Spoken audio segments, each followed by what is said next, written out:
नमस्कार फ्रेंड्स, स्वागत आहे तुमचं आपल्या पॅशनेट जर्नी या यूट्यूब चॅनलवर।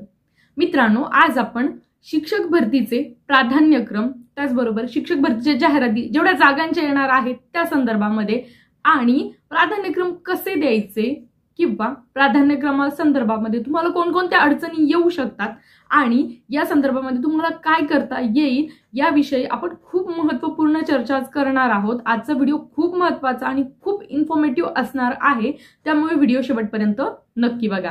आणि अजूनही तुम्ही आपलं पॅशनेट जर्नी हे चॅनल सबस्क्राइब केलं नसेल तर पटकन सबस्क्राइब करून घ्या आणि त्याच्या बाजूचा बेल आयकॉन देखील नक्की प्रेस करा, म्हणजे तुम्हाला माझ्या येणाऱ्या सर्व व्हिडिओचे नोटिफिकेशन वेळेत मिळत जातील। बघा फ्रेंड्स, उद्यापासून म्हणजे 29 पासून तुम्हाला 29 जानेवारी पासून तुम्हाला संपूर्ण जाहिराती बघायला मिळणार आहेत। त्याच दिवशी म्हणजे उद्या किंवा अगदी 2च दिवसांनंतर तुम्हाला प्राधान्यक्रम जनरेट होणार आहेत, म्हणजे तुम्हाला तुमच्या क्वालिफिकेशन नुसार प्राधान्यक्रम येणार आहेत।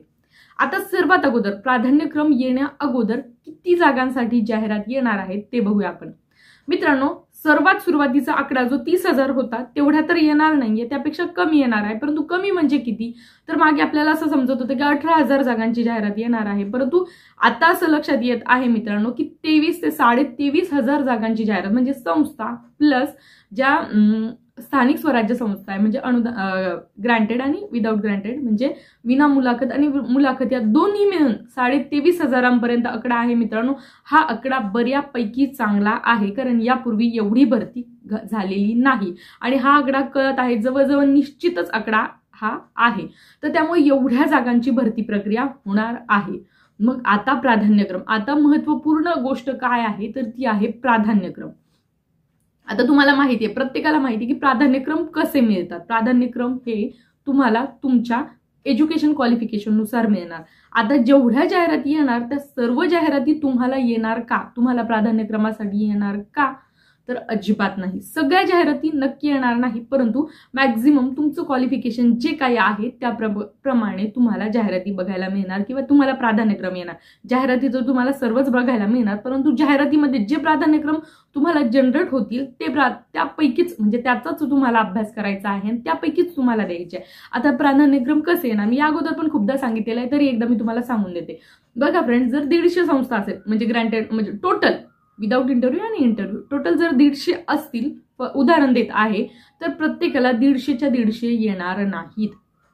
जी व्यक्ती आहे जिचं क्वालिफिकेशन 1 ते 12 साठी जी व्यक्ती पात्र आहे, तुम्हाला माहिती आहे की कसं क्वालिफिकेशन आहे की 1 ते 5 साठी पाहिजे असेल तर तुमचं डीएड पाहिजे आणि सीटीईटीचा पहिला पेपर पाहिजे। त्यानंतर 6 ते 8 साठी जर तुम्ही क्वालिफाईड व्हायचं असेल तुम्हाला, तर तुमचं डीएड प्लस ग्रॅज्युएशन पाहिजे किंवा तुमचं बीएड पाहिजे आणि तुमचा टीईटी किंवा सीटीईटीचा पेपर क्रमांक 2 तुम्ही उत्तीर्ण पाहिजे। तुम्हाला 9वी ते 10वी साठी जर पाहिजे असेल तर तुमचं बीएड कंप्लीट पाहिजे आणि इथे तुम्हाला टीईटी किंवा सीटीईटीची गरज नाही। 11वी 12वी साठी तुमचं पोस्ट ग्रॅज्युएशन प्लस बीएड पाहिजे। 9वी आणि 10वी साठी ग्रॅज्युएशन प्लस बीएड आणि 11वी 12वी साठी पोस्ट ग्रॅज्युएशन प्लस बीएड पाहिजे। इथे पण तुम्हाला टीईटी किंवा सीटीईटीची गरज नाही। आता ज्या व्यक्तीने पूर्णतः डीएड बीएड आणि पोस्ट ग्रॅज्युएशन पर्यंतचं शिक्षण त्याचं पूर्ण असेल आणि त्याचे टीईटी किंवा सीटीईटीचे पेपर दोन्ही क्लिअर असतील, तर त्या व्यक्तीला पूर्ण 150 संस्था जे 150 आस्थापन जे आहेत ते मिळतील। परंतु जसं जसं तुमचं क्वालिफिकेशन कमी कमी आहे, मग त्यामध्ये टीईटी असो सीटीईटी नसेल तर तुम्हाला वरचेच मिळतील। अशा प्रकारे तुम्हाला प्राधान्यक्रम मित्रांनो मिळणार आहेत। आता तुम्हाला कळालेलं आहे की प्रत्येकाला मग आता प्रत्येकाचा हा प्रश्न असेल की मॅडम, ज्याला जास्त प्राधान्यक्रम मिळतील त्याचे निवडीचे चान्सेस जास्त असतील का, तर हो, ऑब्व्हियस आहे की ज्याला जास्त प्राधान्यक्रम मिळतील त्याचे निवडीचे चान्सेस जास्त असतील। परंतु जर एखाद्या विद्यार्थ्याला खूपच कमी मार्क आहे, त्याला 70च मार्क आहेत, तर त्याचे निवडीचे चान्स तेवढेच कमी आहे मित्रांनो। म्हणजे प्राधान्यक्रम तुम्हाला कितीही जास्त येऊ, त्याचबरोबर तुमचं मेरिट पण तसं असायला हवं। तुम्हाला 50 प्राधान्यक्रम येऊ द्या, परंतु तुम्हाला जर मार्क्स 130च्या अबव असतील तर तुमचे निवडीचे चान्सेस जास्त आहे। म्हणजे जर तुम्हाला प्राधान्यक्रम येत असतील त्याचबरोबर तुम्हाला मार्क्स देखील तशा प्रमाणात असायला हवे। मला आणखी एक गोष्ट तुम्हाला इथे क्लिअर सांगायची आहे की प्राधान्यक्रम देत असताना तुम्ही जर तुम्हाला जास्तीत जास्त तुमचं क्वालिफिकेशन जास्त आहे, पीजी पर्यंत शिक्षण आहे, सगळं हे आहे, तर तुम्ही प्राधान्यक्रम देत असताना सुरुवातीला 11वी 12वीचे द्या, कारण तुम्हाला माहिती की पे स्केल तिथे खूप जास्त प्रमाणात आहे। जो 11-12चा पे स्केल आहे तो खूप चांगला आहे आफ्टर 3 इयर्स. त्यानंतर तुम्ही 9वी 10वीचे द्या, त्यानंतर 6 ते 8 आणि त्यानंतर 1 ते 5चे द्या, कारण ग्रेड पे तसा तसा कमी होत जातो. परंतु एखाद्या व्यक्तीला असं वाटत असेल की मला ग्रेड पे पेक्षा माझ्या जिल्ह्यामध्ये जॉब करायचा आहे, जर तुमच्या मनात अशी शंका असेल, मोस्ट ऑफ जेंट्सपेक्षा लेडीजच्या मनामध्ये असू शकते, जर हस्बंड वर्किंग असतील आणि अशा वेळी तुम्ही पण चांगले मार्क्स मिळवून जर इथे असाल तर तुम्हाला असं वाटणं साहजिक आहे. अशा वेळी तुम्ही तुमचा जिल्हा बघून 1 ते 5चे प्राधान्यक्रम देऊ शकता, कारण 1 ते 5 साठी जागा जास्त आहे. आता मेरिट कुठल्याचं जास्त लागेल, कुठलं कमी लागेल, बऱ्याच जण विचारत असतात की मॅडम कुठपर्यंत लागेल 1 ते 5चं मेरिट. आता मला तुम्हाला 2 कंडिशन इथं सांगायचे आहे की आपण मेरिटचा अंदाज फक्त 2017च्या भरतीनुसार लावू शकतो, कारण तुम्हाला माहिती का आपल्याकडे 4 टप्पे पडतात, 1 ते 5, 6 ते 8, 9वी 10वी आणि 11वी 12वी हे 4 टप्पे पडतात. त्यात पण TT असणारे आणि TT नसणारे, अशा प्रकारे असल्यामुळे आपण मेरिटचा अंदाज या इथे लावू शकत नाहीये. पण तरी देखील मागच्या वेळी असं झालं होतं की 1 ते 5चं मेरिट बऱ्यापैकी हाय लागलं होतं. आता बऱ्याच जणांचं असं म्हणणं होतं की 1 ते 5ला जागा जास्त आहेत, त्यांचं मेरिट खाली येईल. परंतु मित्रांनो, कंडिशन ह्या पण वेळी सेम झालेली आहे. मागच्या वेळी चुकीच्या पद्धतीने पेपर क्रमांक 2 उत्तीर्ण असणारे 1 ते 5 साठी इलिजिबल केले होते आणि त्यामुळे काय झालं होतं की 1 ते 5चं मेरिट हाय लागलं होतं. परंतु आता देखील 1 ते 5 मध्ये जागा जरी असल्या तर 1 ते 5 मध्ये इंग्रजी आणि मराठी माध्यम अशा जागा डिवाइड केलेल्या आहेत, त्यामुळे देखील 1 ते 5चं मेरिट हाय लागू शकतं. आता 1 ते 5 मध्ये फक्त आणि फक्त DED वाले आणि पेपर 1 उत्तीर्ण असले तरी देखील इंग्रजी आणि मराठी माध्यम या ठिकाणी जागा डिस्ट्रीब्यूट झाल्यामुळे कुठेतरी मला असं वाटतंय की मागच्या वेळेस सारखंच कदाचित म्हणत आहे मी, मेरिट जास्त जाऊ शकतं.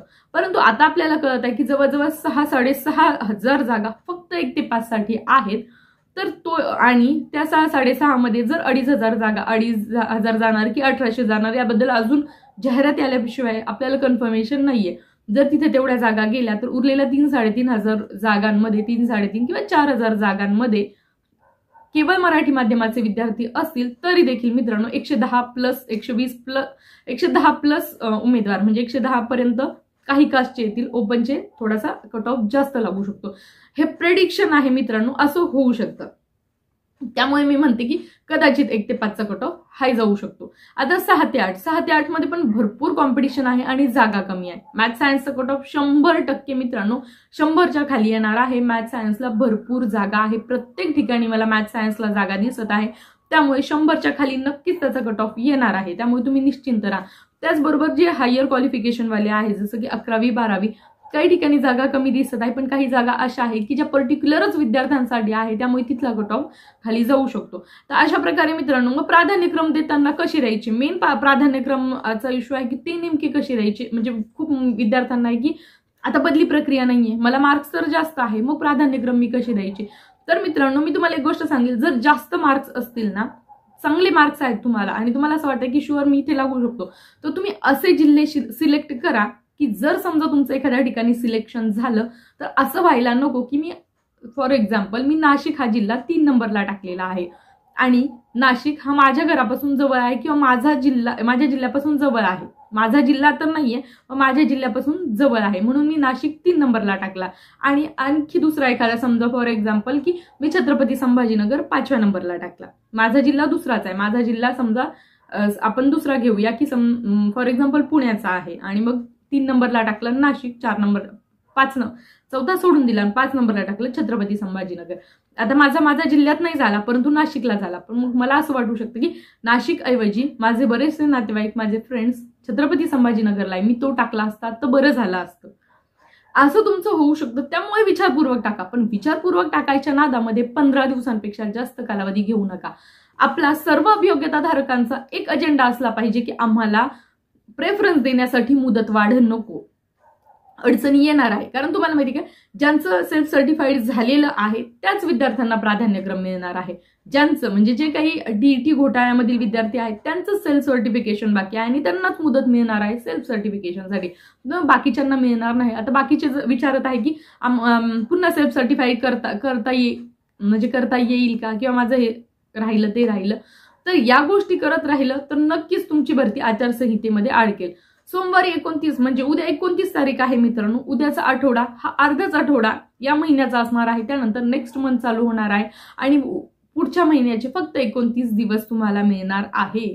बाकी मग म्हणजे त्याचमध्ये तुम्हाला आता तुमचं प्राधान्यक्रम भरून तुमच्या याद्या लागल्या पाहिजे। आणि यासाठी आता जर 29 तारखेपासून तुम्हाला 29 किंवा 30 पासून जर तुम्हाला प्राधान्यक्रम जनरेट करण्याचा ऑप्शन आला, प्राधान्यक्रम फिल करण्याचा ऑप्शन आला, तर तुम्हाला हे लवकरात लवकर करायचं। मग यासाठी सर्वात सुरुवातीला तुम्हाला जे तुम्हाला प्राधान्यक्रम जनरेट झालेले आहे त्याची प्रिंट अगोदर काढून घ्यायची, त्याचा अभ्यास करायचा आणि येत्या 3 ते 4 दिवसांमध्ये प्राधान्यक्रम फिल करायला लागायचं। हे एवढ्या लवकर का करायचं आहे, कारण यामध्ये अडचणी जर आल्या तर तुम्हाला संपर्क साधता येतो, मदत मागता येते। उशीर केला तर मग डेट वाढवून मागावी लागते आणि जर तुम्ही डेट वाढवून मागितली मित्रांनो पुढच्या महिन्यामध्ये, जर यांनी प्राधान्यक्रम तुम्हाला 1 तारखेपासून दिले तर 20 तारखे, जर तुम्ही 15 दिवसाचा कालावधी दिला तर तुम्ही 5 दिवस वाढवून मागणार।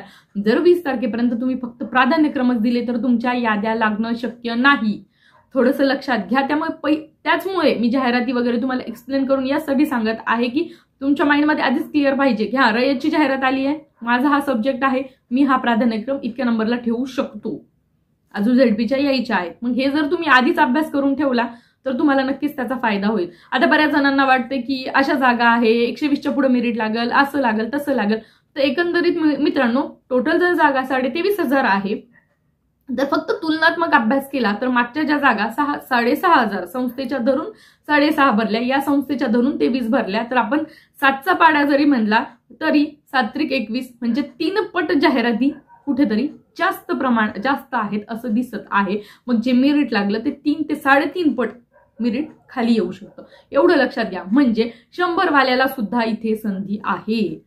त्यामुळे तुम्ही असं धरू नका की मला संधी नाहीये, मी हे करणार नाही आणि मग नंतर शेवटी मी असं म्हणत नाही की 100च वाला मुदतवाढ मागेल, पण सांगता येत नाही की 100 वालाही मागेल आणि 120 वालाही मागेल आणि 130 वालाही मागेल, परंतु हेच आपल्याला करायचं नाहीये। त्याचमुळे मी तुम्हाला हे सांगत आहे। तुम्हाला प्राधान्यक्रमच्या बाबतीमध्ये कुठलीही अडचण आली ना मित्रांनो, तुम्ही मला कमेंटमध्ये कळवा, मी तुमचे सॉल्व्ह करण्याचा प्रयत्न करेन। मला एक गोष्ट तुम्हाला इथे आवर्जून सांगायची, प्राधान्यक्रम जनरेट होताना कदाचित एखादा विद्यार्थी असेल जो इंग्लिश लँग्वेजचा आहे, 1 ते 5 साठी तर गोष्टी होणार नाही, पण समजा इंग्लिश लँग्वेजचा आहे किंवा त्याचं मराठी आहे, मग त्याला कदाचित मॅथ सायन्सचे प्राधान्यक्रम आले तर ते देऊ नका, कारण त्याचा उपयोग नाही, सिलेक्शन होणार नाही। एखादा मॅथ सायन्सचा विद्यार्थी आहे त्याला लँग्वेजेसचे आले तर त्याने पण द्यायचे नाहीये। तुम्हाला प्रेफरन्स चुकीचे आले तर ते सोडून तुम्हाला उर्वरित प्रेफरन्स देऊन प्रेफरन्स लॉक करायचे आहेत। प्रेफरन्सवर पहिल्या दिवसापासूनच अभ्यास करायला सुरुवात करा की मला कुठला प्रेफरन्स किती नंबरला द्यायचा आहे। एवढं लक्षात घ्या मित्रांनो, तुम्हाला कितीही मार्क्स असले तरी तुमच्यापेक्षा कमी मार्कवाला सिलेक्ट होणार नाहीये, तुमचंच सिलेक्शन होणार आहे। जर तुम्हाला समजा तुम्हाला 110 मार्क्स असू द्या, खालून सुरुवात करू आपण, 110 मार्क आहेत तुम्हाला, तुम्ही कोणताही प्रेफरन्स कुठेही टाकला तर 108 वाल्याचं सिलेक्शन तुमच्या आधी होणार नाही, सिलेक्शन तुमचंच अगोदर होणार आहे। तुम्ही 1 नंबरला टाकलंय जळगाव आणि 10 नंबरला टाकलं छत्रपती संभाजीनगर, 1 नंबरला जळगाव टाकलं, 10 नंबरला छत्रपती संभाजीनगर टाकलं, तुम्हाला 110 मार्क आहे। दुसऱ्या व्यक्तीने 1 नंबरला 108 मार्क आहे दुसऱ्या व्यक्तीला, कारण 1 नंबरला छत्रपती संभाजीनगर टाकलं आणि 10 नंबरला जळगाव टाकलं तरी छत्रपती संभाजीनगर 110 मार्कला तुम्हालाच मिळणार आहे, 108 मार्कवाल्याला 1 नंबरला प्रेफरन्स टाकूनही मिळणार नाही। त्यामुळे हे माइंडमध्ये असेल की मी हा प्रेफरन्स 30 नंबरला टाकला आणि माझ्या मित्रांनी 1 नंबरला टाकला, आता त्याला आधी मिळतो की मला आधी मिळतो, तर असं नाहीये। मार्क्स तुम्हाला जास्त आहे, ज्याला जास्त मार्क्स प्रेफरन्स त्याला मिळणार, फक्त कुठेपर्यंत जोपर्यंत तुमचं सिलेक्शन होत नाही। तुम्ही 1 नंबरला जळगाव टाकलं आणि 5 नंबरलाच तुमचं समजा जालन्याला सिलेक्शन झालं, उदाहरण 5 नंबरला जालन्याला सिलेक्शन झालं, मग तुमचं छत्रपती संभाजीनगर तुम्हाला मिळणारच नाही, तो मिळणार मग तो 110 झाले तुमची, दुसरा 110 वाला असेल तर त्याला मिळेल, नाही तर 109 वाल्याला मिळेल, नाही तर 108 वाल्याला छत्रपती संभाजीनगर मिळेल। हे असं आहे। तर त्यामुळे असं नाहीये की एखादा प्रेफरन्स मी आता म्हणजे मला आले बाबा 50 प्रेफरन्स आणि एक प्रेफरन्स मी 50 नंबरला टाकला, पण माझ्या मित्रांनी तोच 1-2 नंबरला टाकला, आता मला मार्क्स 110, मग माझं कसं होईल? तरी पण मित्रांनो 110 वाल्याचा विचार आधीच केला जातो आणि प्रेफरन्स किती नंबरला तुम्ही टाका तुमचा नंतरच, फक्त जर तुमचं अगोदरच सिलेक्शन होऊन गेलं, 15 नंबरच्या प्रेफरन्सवर तुमचं सिलेक्शन झालं, मग तो चान्स दुसऱ्याला मिळू शकतो। त्याचमुळे फक्त वर खाली कसे टाकता तुम्ही त्यावर डिपेंड आहे। तरी मी तुम्हाला असं सांगेल की 11वी 12वी 9वी 10वी 6 ते 8 आणि नंतर 1 ते 5ला या 1 ते 5चा ग्रेड पे कमी असतो। जर तुम्हाला असं वाटत असेल की मला संस्थेवर नाही जायचं, समजा 11वी 12वीचं जे आहे ते समजा, तर तुम्हाला अगोदर तर मित्रांनो बिना मुलाखतीचेच प्रेफरन्स टाकावे लागतात, त्यानंतर मुलाखतीचे येतात। त्यामुळे तुमचं इथे तर सॉर्टच असणार आहे, रयतचे वगैरे आले असतील तर ते तुम्ही अप्पर साईडलाच टाकावे, हे मी तुम्हाला हे करेल, तुम्ही विनाकारण ज्यांचं हायर क्वालिफिकेशन आहे त्यांनी वरचेच टाका. आता एखादा आहे ज्याचं 1 ते 5 सीटीईटी सीटीईटीच नाहीये तर ते तर वरचेच टाकणार, परंतु जो आहे टीईटी आणि सीटीईटी वाला पण आहे आणि ज्याचं हायर क्वालिफिकेशन आहे त्याने हमखास वरपासून सुरुवात करायची. आता एखादा आहे की बाबा माझ्या कास्टला मॅडम जागाच नाही किंवा माझ्या कास्टपेक्षा माझ्या भाषेला जागा नाही, मी इंग्लिश लँग्वेजचा आहे, मी मराठी लँग्वेजचा आहे किंवा मी हिंदीचा आहे आणि माझ्या लँग्वेजला जागा नाही, मी 1 ते 5 ला पण आहे, मी 6 ते 8 ला पण आहे. पण मग तुम्ही म्हणताय की 6 ते 8चे जे ग्रेड पे आहे तो भविष्यात जास्त आहे, मग मी 1 ते 5 ला अगोदर टाकू की 6 ते 8 ला? मित्रांनो, एक जरी जागा असली ना तुमची तरी तुम्ही 6 ते 8 ला अगोदर टाका. का? जर तिथं तुमचं सिलेक्शन नाही झालं तर तुमचं 1 ते 5 ला 100% होणारच आहे. परंतु तुमची एक जागा आहे आणि तुम्ही 1 ते 5 चे प्रेफरन्स अगोदर टाकले तर तुमचं 1 ते 5 ला सिलेक्शन होऊन जाणार. 6 ते 8 तुमच्यापर्यंत मेरिट आलं तरी तुम्हाला ते मिळणार नाही. परंतु जर तुम्ही खाली टाकलं ना आणि 1 ते 5 ला नाही झालं तर 6 ते 8 मिळतं. परंतु 1 ते 5 ला होऊन गेलं आणि 6 ते 8 पर्यंत तुमचं मेरिट आलं, तुम्हाला 110चं मेरिट तुमचं आलंय 6 ते 8 पर्यंत, परंतु तुमचं 1 ते 5 ला तुमचं ऑलरेडी सिलेक्शन झालं असेल तर तुम्हाला 6 ते 8 मिळणार नाही ना.